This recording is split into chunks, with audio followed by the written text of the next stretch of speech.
歡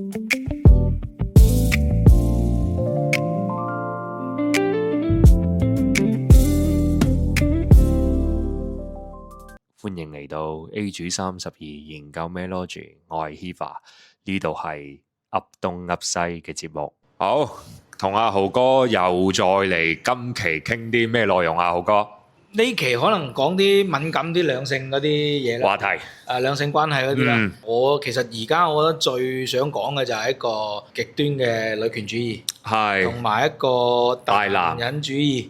即係喺我哋呢啲人裏邊眼裏邊，即係到咗呢個年紀去睇呢啲事，一個極端嘅，同埋講一個唔極端嘅。我哋認為嘅，我哋會為佢發聲嘅女權，係啊。咁一入嚟個主題就先講講極端嗰件事先啦。好，我眼裏邊嘅極端女權主義咧，係咁樣嘅。有啲有心人去製造一啲信息繭房，咁咧去煽動嗰個男女對立啊。係有一段時間咪好誇張嘅，經常男女喺網上對罵啊嘛，即係會因為一啲小事，咁啊各自喺度企翻自己嗰個位，然之後對罵噶嘛。咁其實好多時候嗰件事已經係唔分對錯啦，唔分是非黑白噶啦，純粹就係我要捍衛我所認可嘅權力，我嘅女權或者我嘅男權去同你互噴。係咁樣嘅啫，即係實際上就已經係冇是非對錯觀喺度睇嘢㗎啦。就雙方都想喺度爭邊個係更有主權性嘅嘢咯。冇錯，同埋咧，即係佢哋會認為自己嗰一方就係正義嗰一方，係咯，即係會有層咁嘅外包裝喺度咯。係咁，我想講一樣嘢就係話，大部分其實係有人特登去引戰，同埋煽動。咁實質上咧，做呢啲嘢嘅人啊，佢只不過係想喺呢啲事情裏邊獲到一啲紅利嘅啫。咁無論係流量好，或者係佢煽動到一班女性聽晒佢話好，KOL 啦呢啲。咁老實講句啦，你中咗呢啲咁嘅小心思、小計謀之後，咁你又會源源咁樣俾佢不斷咁樣控制你嘅精神，源源不斷咁輸出翻嗰啲佢想要嘅嘢㗎啦嘛，抑或財富，抑或流量，抑或你呢個人嘅用處。老實講句，佢掌握咗你呢個人，咁佢點樣用你嘅問題啫嘛，無非就係咁我覺得盲目咁樣相信女權主義咧，其實係一個好喪失主體性嘅行為嚟噶。因為呢啲人點講啊，已經係被嗰啲信息啊或者係乜鬼嘢污染晒，精準咁投餵咗佢噶啦。即係冇獨立思維噶啦。咁所以就我哋今日講嘅極端女權主義係呢啲咯。日常生活當中啊，已經有一啲即係打緊好極端女權嘅嗰啲人啊，對一啲正常嘅人去進行一啲霸凌嘅咧，其實通過佢認為嘅嗰種以自我為中心嘅嗰種女權，然後去向外部施壓。即係我生活當中，我工作當中曾經有碰到過呢啲咁嘅小仙女嘅。咁就好簡單啦，一班同事喺度做完嘢咁收攤啫嘛。咁佢就突然間爆咗一句出嚟佢煽動其他女同事嗰啲唔係女人做嘅，女人唔使做嘅，呢啲男人做得啲粗重功夫咁樣。咁其實我覺得，因為當時當下嗰個場景咧，仲有好多嘢微細嗰啲咁嘅女士係可以，即係唔使點樣用力都做到嘅嘢嘅，咁輕輕收拾下啫，大家各司其職，咁咪可以快啲收工咯，係咪啊？咁唔係啊，嗰條友就嗰個小仙女就喺度煽動其他女同事都唔好做，佢認為女士應該係優先嘅，被優待嘅，即係打住嗰個旗號去霸凌嗰啲男同事咯，應該可以叫霸凌啦吧？呢啲嘢，我理解佢就係有少少就認為佢呢個性別係啱啱你講嘅優待，而個咧佢會將呢啲事有意無意咁推俾男性。去全部去承擔咯，係啊，就係你啱啱講嘅意思咯。其實你話屬於霸凌係某種程度嘅嘢咯，我覺得係精神上係有喺度嘅。有㗎，因為即係當下嗰一刻，我就覺得佢有少少誇張咗。當然啦，咁我哋搬多兩張台其實唔係咩問題嘅。咁只不過就係話呢句説話出喺一個人口裏邊咧，我又會覺得好奇怪啦。呢樣嘢你哋去鼓吹嘅嗰個女權，其實我認知嘅真正嘅女權應該係喺呢個時代係女性覺醒，佢要想去到一個叫做成個社會持平嘅嗰個狀態，而唔係佢要高過嗰個社會一頭，反壓翻你班人嗰個狀態噶嘛。所以點解要加極端？係啦，佢就係將嗰件事放大咗，攞嗰個概念吧。將嗰個概念放大咗之後，為佢所用咯。有些少變咗嗰種，就係我講嘅係真理。我講嘅就係真理。我唔理你班人服唔服從，反正我講嘅就係真理，咁嘅意思咯。嗱，我哋而家再講大男子主義啦，即係講完極端嘅女權，再講下極端嘅嗰個大男子主義啦。係啊，嗰樣嘢就某啲地區嘅小伙伴，尤其是女性小伙伴啊，可能會好深受其害嘅。即係自細到大，可能屋企裏邊有好強烈嘅嗰個重男輕女，又或者係一個父親嗰個角色會有一個好強嘅控制欲，甚至乎已經強到有暴力傾向㗎啦。咁呢種好極端。即係相當於頭先我哋講翻嘅嗰個極端女權嗰度嗰句話啦嚇，我講嘅就係真理，你必須要服從。差唔多，不過佢就增加咗一個物理層面嘅嘢啊嘛。係啊，因為男性喺形態上面佢更具有威脅性啊嘛。咁女性咧，佢去打女權嘅時候咧，極端女權嘅時候咧，咁可能佢就係一個柔弱嘅外包裝啦。咁都係情感共情。係啊，通過情感去煽動一啲言論好，或者一啲事件好啦，咁樣去引起一個兩性嘅對立噶嘛。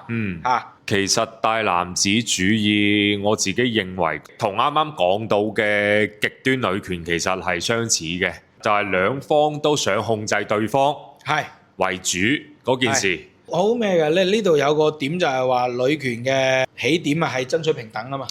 即係啱先講到啦，係要同個社會接軌持平啊嘛，即係而唔係再好似以前咁樣重男輕女啊嘛。係咪啊？咁但喺極端化之後咧，即係佢哋會將嗰樣嘢包裝成為女性正義。女性正義變咗一種叫做你唔可以質疑嘅嗰種道德咯，企喺個道德高點嗰度咯。唔准任何人去質疑啦，挑戰咯。咁但係倒翻轉頭佢又會標籤人哋係嗰個直男癌啦，同埋性別盲啊嗰啲咁樣嘅嘢，即係翻翻轉頭噶嘛。咁 OK， 大男子主義標榜嘅都係正常嘅大男子主義，唔係極端㗎。標榜嘅應該係責任同埋擔當，保護成個家族咁樣嘅義務㗎嘛，係咪啊？但係實際上咧，喺而家大家接觸到嘅嗰個大男子主義裏邊咧，就有3個字啦，叫做為你好。我為咗你好啫，點咁，但係其實係冇尊重到人嘅。即係嗰種強行要通過物理層面好，或者係精神層面好，控制你呢個人服從我，係嘛？咁啊好極端啦，係咪先？咁相當於頭先我哋講到嘅極端女權咁樣啫嘛。其實佢都係一個正反面嘅嘢嚟嘅啫，即係只不過就係性別唔同。人呢個物種，咁佢生出嚟就係有男有女，有性別之分，係嘛？每個人嘅出廠設置對呢個自然界嘅嗰度自然法則嘅用處係唔同噶嘛。冇錯。係啊，咁我覺得即係當女權或者係大男子主義呢兩樣嘢套上咗極端呢2個字之後咧，就會變到好奇妙啦。即係相當於點解啲極端女權主義會覺得男人點解唔可以生仔咧？咁點解極端大男子主義嘅人咧，佢又覺得女人唔應該出去做嘢嘅，同埋一定係要做家務或者洗衫啊，3從4德嘅，係啦，咁唔係噶嘛，即係而家呢個時代已經唔係噶啦嘛，係咪啊？係咯。咁我哋再講翻我哋認為嘅嗰個正常嘅女權啦，或者同埋正常嘅大男子主義啦。咁我係咁樣睇嘅。正常嘅女權就開篇嗰陣時講到啦，應該係同個時代接軌，同而家成個自然環境接軌，做到一個持平嘅。咁呢樣嘢冇嘢，無非就係你呢個人嘅一個思想覺悟嘅覺醒啫嘛。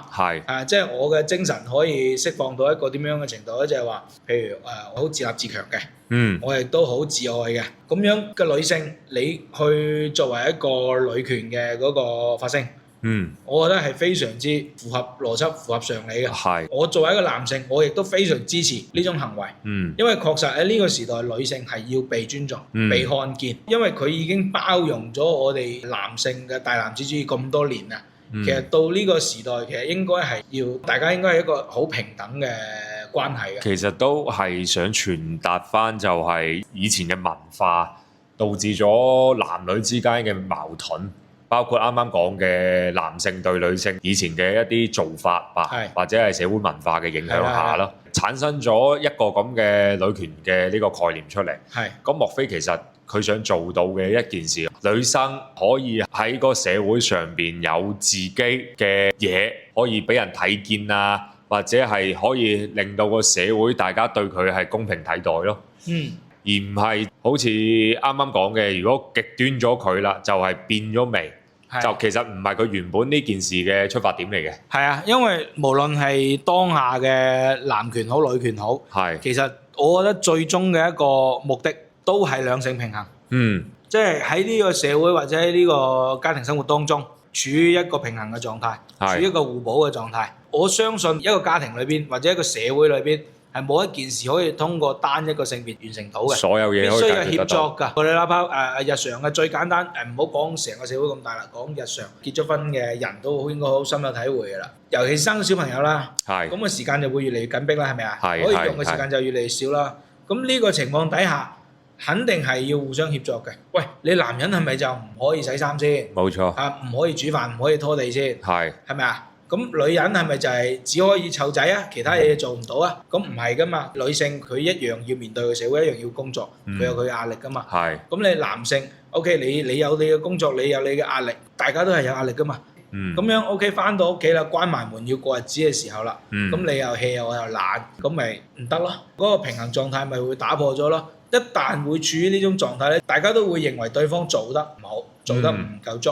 其實唔係嘅，我嘅睇法就係話，當你認為對方做得唔夠足嘅時候，你去補償，而唔係去抱怨。我認為係咁樣嘅，你咁樣嘅生活先至可以長久並且幸福持久落去嘅。兩性嘅平衡咯。係啊，而家叫做男權女權，我認為要平衡嘅，包括工作當中都係㗎。包括工作當中都係好似頭先講到嘅嗰個算唔算霸凌嘅嗰回事啦，唔界定佢啦，就講一個好簡單，喺工作當中大家都係打份工。有啲嘢係要互相協作嘅，冇錯。咁我都做完嘢，你要收攤啦，咁你幫下手執下啲輕騎嘅，即係其實就分工合作，嗰件事都係我哋都可以加快收工時間㗎嘛，係咪先？係啊，咁唔代表話女性就唔做嘅，嗰啲粗重嘢係男性做嘅，唔係㗎嘛。你又企喺個高位去望嗰啲低位嘅人啦，咁你認為你嗰個女權係啱定係錯啊？唔使嗰樣嘢嘅時候，咁 OK，我哋講翻正常嘅大男子主義。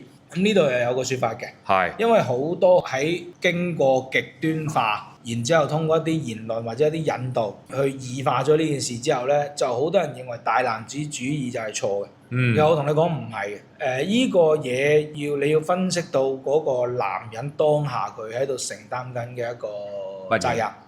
有啲小伙伴咧至親可能過早就已經係唔喺佢身邊㗎啦。咁呢個時候佢要承擔晒所有嘢，你成個家族係好早獨立。係啊，好早要獨立㗎啦。有啲真係30零歲嘅，佢已經要面對嗰樣嘢㗎啦。咁老實講句，有啲時候唔係佢專制，唔係話佢好強權啊。因為好多時候你作為一個領頭人，你嘅果斷喺唔夠果斷嘅情況下，你可能會導致到成個家族係出現問題嘅。成個家庭或者家族係出現問題嘅。咁呢個時候係要適當行使些少大男子主義嗰件事嘅。咁當然，我認為喺嗰個時間裏邊，如果佢係有啲強制啦，好強行去操控你啦，你認為不適啦，咁我覺得呢個時候一個正常嘅人，你提出同佢溝通，其實係溝通到嘅。冇錯，亦都係需要你去反饋翻當下佢嗰一面係錯咗嘅，同埋佢係可以接受。一個正常嘅大男子主義係可以接受嘅，冇錯，冇極端化嘅。係，加上其實啱啱都有提及，就係佢會更多係對責任感嗰件事有好強烈。因為男性佢始終基於我哋嗰種文化咁多年沉澱落嚟，男性都仲要係擔緊主要責任㗎嘛。係。喺面對成個家庭、面對成個家族嘅時候，大部分嘅情況就係話，其實佢唔係獨裁，唔係專制，亦都唔係強權，係僅僅係因為有啲事冇辦法。我必須要做咗呢個決定先，咁呢個決定可能係唔啱嘅，亦都可能係強行咁控制咗你嘅當下。但係我相信你願意溝通、願意提出嘅話，係一個正常嘅大男人係會樂意接受你嘅建議或者係接受你嘅溝通嘅。明白，我理解，我哋咁樣講啦，即係唔係話一定有啲抉擇或者選擇係男人去揸 fit 啦。係，我想講嘅係喺有啲時候，確實男人去揸 fit 會比較合適。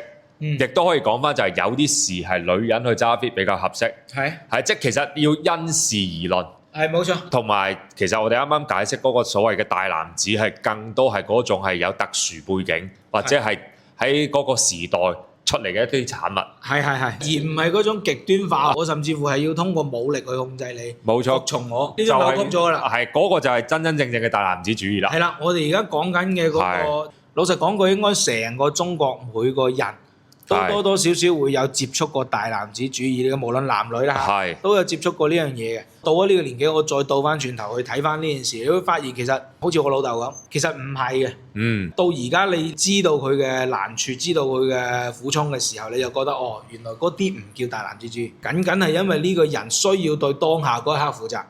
佢必須要做個咁樣嘅抉擇，做個咁樣嘅決定。冇錯，呢個唔係佢唔尊重人。有啲時候係冇得揀。關鍵嘅就係、我都相信佢可以做呢個抉擇嘅時候，大家都係支持嘅，而唔係話我好反對啦，我對嗰條友好有意見啦，都仲俾佢做抉擇。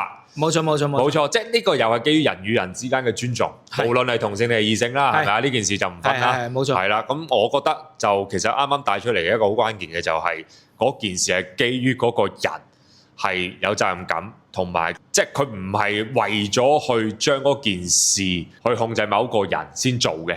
冇錯，佢係要逼住佢去做某一件事。因為你要分清楚當下佢嘅立場究竟係自私定係唔自私噶嘛。冇錯。咁我哋講咁多唔係話去洗白大男子主義呢件事，係想同大家講翻就係話唔好通過一啲言論引導去醜化大男子主義呢樣嘢，因為其實或多或少每個人都會碰到嘅，但係可能過咗之後，你再睇翻轉頭，可能當下嗰個人嘅嗰種表現，僅僅係因為佢需要對呢件事要絕對負責，冇錯，絕對嘅擔當，所以要咁做，萬不得已。因為你要明白，好多時候當你產生覺得對方大男子主義嘅時候，你先諗，即係你嘅角度啊，無論男仔女仔啦，呢個唔係話去性別啦，因為男仔都有可能會面對老豆嘅大男子主義嘅，咁你面對住嗰樣嘢嘅時候，你又去諗下。喂，究竟老豆或者係呢個親人佢做呢件事嘅時候，基於咩嘢？冇錯。係啊，你要分清楚嗰樣嘢，而唔係就係話佢做咗某樣嘢，佢強迫你做咗某樣嘢，你就認為佢係大男子主義。係。唔係㗎。冇錯。唔係因為好多時候男人去做一啲好沉重嘅決定、抉擇嘅時候係好萬不得已，因為佢諗嘅唔係話淨係佢嗰個個體，呢個家庭持久長久性，或者我要做到一啲點樣嘅嘢去保障我嘅妻兒，嗰個時候其實多多少少係會有啲強人所難㗎啦。做嗰樣嘢嘅時候，其實可能當下做嗰個決定嘅人都好痛苦，因為佢知道佢要控制你，要去咁樣服從佢嘛。老實講句啊，人就肯定係唔中意做被控制嗰個嘅。咁你當下有嗰個情緒或者情結都好理解。但係你往翻轉頭，你倒翻轉頭，個件事過咗，你再睇，你可能會理解嘅。係啊，我哋今日想講嘅嗰樣嘢就係話，唔好俾一啲極端嘅言論去誤導咗或者引導咗去某啲極端嘅權力上邊，男權好女權好。冇錯。係啊，我哋作為男性嘅角度去睇，好支持一啲正確嘅女權發聲嘅。同埋一樣啫，後邊講嘅男權亦都係一樣，即係反正就喺嗰件事上邊，呢一期內容都係想去講一件事，就係話點樣去睇待兩性嘅一個平衡，同埋兩性點解要咁做一個出發點嘅一個分析，而唔係去話將兩性而家有嘅問題講俾大家聽，嗰件事係應該點樣去洗白嗰件事，其實唔係咁樣嘅。係我哋更多係想喺即係去分析嗰件事點解會咁樣。我咁講啦，因為本身性別嘅差異已經係形成咗兩個極端嘅啦。再加埋一啲咁嘅言論啊，有啲人嘅行為啊，導致到而家咁樣嘅好水深火熱、水火不容嘅狀態啦。大家你有冇發現咧？犯緊同一個錯誤。就係將對方變成咗敵人啊！冇錯，將性別嘅對方變成咗敵人啊！因為其實我理解啊，從頭到尾所謂有咩主義咩主義嗰件事，都係爭個輸贏嗰件事。冇嘢，其實喺呢件事上邊就係大家都想博取到一個叫做受害者嘅同情，同埋係做嗰件事，希望對方理解自己，但係嗰種做法就係唔合適。咁樣理解啦，頭先講到嘅兩個極端嘅對碰，水火不容，同埋將對方變成咗敵人啊嘛。咁其實而家講翻轉頭，其實係兩個恐懼嚟嘅啫。女人驚自己被控制，男人驚自己被取代。冇錯，冇錯，係啦。大男子主義佢最根本嘅一個原因，都係驚自己嘅嗰個地位動搖，失控咯，係驚自己嗰個地位動搖。係啊，係啊，係啊。咁極端女權，亦都係驚自己處於咁負面嘅嗰個被操控嘅嗰個狀態啫。係，無非佢製造咁多對立嘅嘢，因為佢冇辦法通過佢嘅肉體或者形態去威脅到男性去對佢服從噶嘛。咁佢咪只能夠係通過情感嗰種共鳴，將一大部分有差唔多情況嘅女性引導去到嗰一個位置啫嘛，煽動佢哋嗰個情緒啫嘛。冇錯。咁然之後企喺嗰個所謂嘅道德高地度去指責男性嗰件事唔啱啫嘛。咁其實歸根到底都係想不被操控，係想將嗰個主動權攞喺自己手上。係。然後去攻擊異性嘅弱點咯。係啊，呢個其實對兩性平衡嚟講係一個好大嘅難題嚟嘅。冇錯，因為確實我哋從古到今，女性被男性壓住嗰個狀態嚇，確實係好嚴重嘅。係。咁點解話我哋要呼籲喺呢個時代要女性覺醒係嘛？要凸顯翻女權嗰個重要性咧？係。就係呢個原因啦。咁因為好多女性，其實老實講句，我認為唔係佢哋極端女權嘅全錯，有一部分原因就係有啲有心人利用咗啫。即係開篇嗰陣時講到啦，可能有啲人會想從中謀取利益。嗰件事啫嘛，係咪啊？咁就係去製造嗰啲咁嘅嘢，去做嗰啲咁嘅 KOL 啫嘛。實際上嗰班人可能喺童年或者係某啲狀態底下，佢受咗一啲創傷，都係缺失嘅嘢。係嗰類型嘅人，其實佢係向外尋求一啲叫做自我慰藉吧，可以咁講咧。同埋一個叫做我都可以做到咁樣嘅，我都可以好強嘅，自強自立。即係打心底裏邊，佢可能仲係有缺失嘅，但係咧佢個外表要包裝到我好自強自立嘅。冇錯，即係俾人見到係最強嗰一面咯。係啊，咁但係咧嗰樣嘢你包裝還包裝冇問題嘅，但係過咗就有問題啦。你唔好去煽動兩性對立嗰件事，我認為係冇問題嘅。但係當你煽動咗兩性對立嗰件事之後咧，我又覺得你係行極端咗啦。適得其反吧，都係即係始終就係本身嗰個概念係好嘅，即係為女性去發聲，喺呢個時代去做啲嘢，令到大家對女性係有唔同嘅見解同埋理解，係好事嚟嘅。但係就啱啱講到嘅，唔好將嗰件事俾有心人去操控你嘅所謂精神上嘅嗰樣嘢。而係你真真正正認為你自己係好嘅，認為自己值得嘅，係冇錯。我覺得男人都一樣啫嘛。好多嘢唔係話要人哋認可你，係你起碼你自己認可咗你自己先嘅。冇錯，即係其實歸根到底都係同一套劇本嚟嘅。真正嘅兩性和解咧，應該係從認清自我開始，因為大自然嘅規律，佢點解要產生兩個性別咧？生落嚟女性就係可以有套生理系統咧，咁男性點解生落嚟佢個體魄就要更強健咧？係嘛？咁其實注定咗噶嘛，有啲嘢就係要各司其職嘅。兩性呢件事上邊都係取得互相尊重嘅前提，就係你有冇認清自己自身出發，再睇翻呢個世界，睇翻呢個社會咧，係嘛？喂，我係一個男人嚟嘅，我應該有責任感啲，有擔當啲，係嘛？哎呀，老婆攰嘅時候啦，咁我可以洗下衫，我可以煮下飯，呢個冇問題。呢啲都係責任擔當一部分。冇錯。OK，咁到女性啦，咁我生仔好攰㗎，唉，好痛啊，點，我理解，我完全支持呢個觀點添。咁但係男性同樣喺在外打拼，佢都好攰好辛苦嘅。咁你女性都可以合適地唔好咁多抱怨咯，對另一半。係力所能及嘅事，大家都係各司其職啦。係啊，即係其實我哋想講嘅嘢就係點樣將大家嘅優點去發揮出嚟。冇錯，而唔係點樣去揾大家嘅缺點。缺點係啦，冇錯。缺點就自己揾啦。係啊，自己揾自己嘅缺點啦。係啊，咁啊，我有咁嘅缺點，我改咗佢，咁我對老實講句，對我嘅生活都有好處㗎。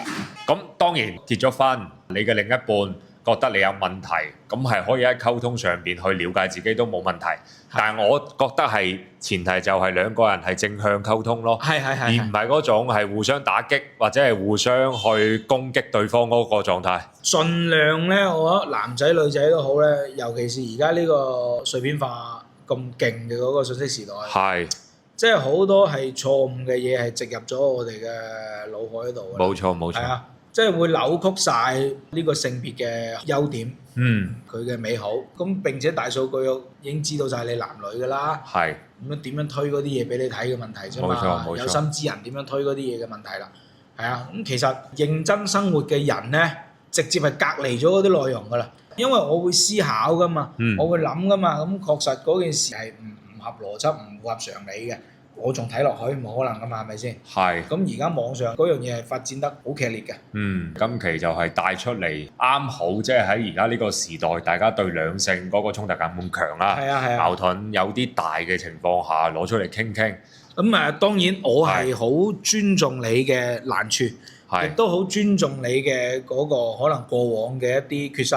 你需要向外尋求嘅一啲嘢，你有你嘅認知，你有你嘅認可嘅嘢。冇錯。咁唔緊要嘅，即係不同人睇不同角度嘅嘢啫。冇錯啦。咁呢期就僅係我兩個對呢兩樣嘢，一個極端啦，一個正常嘅睇法。係都有去講到大家認為嘅極端嘅嘢，亦都講翻我哋認為正常嘅嘢。係啊，其實嚟嚟去去，今期都係想講男女之間、兩性之間，冇去吐槽某一個性別，亦都冇去站邊某一個性別，就平心而論。係，我認為係咁樣嘅。冇錯，即係兩性之間冇咁多所謂一定過唔到嘅問題。我認為兩性係唔應該或者叫做唔會存在矛盾嘅，即係矛盾人製造啫嘛。係。咁至於嗰個製造矛盾嘅人，翻去頭先講嗰個問題啦，有冇從自身出發諗過啊？行走喺呢個社會上邊，只要你參與到呢個社會嘅活動當中，你就每一個人都會有佢嘅壓力，每一個人都會有佢嘅難處嘅，就認識自己。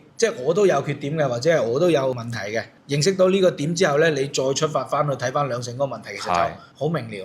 同埋你會切換到咯，即係你會切換到對方咯。會嘅，會。係，因為你知道自己都唔係完美嘅，知道人係有雙面性嘅嗰件事就，我覺得就會理解得到呢啲嘢咯。係啊。亦都又想講嘅就係我哋本身其實點解我哋社會上有咁多呢啲問題咧？莫非都係我哋其實從細到大都冇教育過兩性，究竟係一回咩事？咁所以其實導致咗後期大家喺成長入邊，確實我哋學校教育啊、體制教育啊，從頭到尾都冇講過何謂男性、何謂女性嘅。咁所以大家對嗰樣嘢其實係好盲啊，大家都好盲。冇錯，只可以係用你上一輩嘅角度。教育嘅背景，加埋你而家接觸到互聯網嘅資訊，咁我哋頭先講到啦，互聯網嘅資訊其實已經邋遢咗啊，污糟咗啦，負面嘅睇法對兩性係背道而馳嘅嘢，係啊，其實就唔係嗰回事嘅，唔係嗰回事，你真係要自己去理解，真真正正你做到有獨立自主嘅思考，有一個自強嘅意識，有一個自愛嘅意識嘅時候，你就會睇到兩性嘅嗰個根本唔問題，即係你其實係可以好好相處，係。始終翻嚟一句就係問題都係人創造，解決問題都係人。係啦，嚟嚟去去，無論男性定係女性，如果你真心想坐落嚟，或者係大家可以傾一個問題，直面嗰個問題嘅問題，咁我覺得其實冇咩嘢係解決唔到嘅。真係就係睇溝通。咁其實今期都差唔多啦，豪哥。差唔多啦，OK。係啦，咁我哋就又係算淺談下嗰件事咯。一啲即係好個人嘅睇法啦，確實嗰樣嘢係大家去理解。冇錯，大家去思考，係，因為唔係得一個答案嘅。冇錯，係咯，咁都希望即係話通過我哋去認為將呢個內容帶出嚟俾大家，即係喺百忙之中啦，大家都咁忙嘅時間，可以去收聽下呢啲內容，去思考下，其實冇必要將兩性嘅關係搞到咁僵化嘅。咁僵啦，係。咁我哋下期再同大家傾啦。OK。好，咁我哋下期再見。好，拜拜。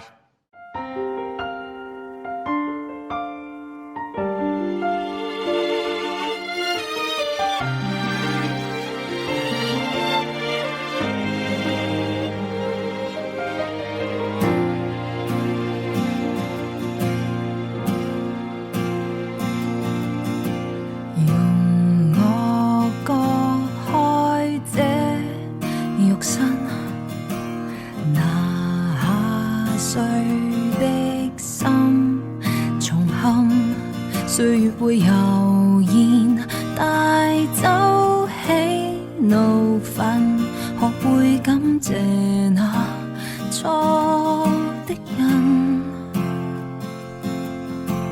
年少裏一點無知，人大了只想隨意試着去遺忘昨天不斷是你有多難過，我都知。假使世界原來不像你預期，仍懷着一顆謙卑來面對不安的天氣，風雨不會沒了期，終於會等到夢寐，全城在變遷，不減你是你。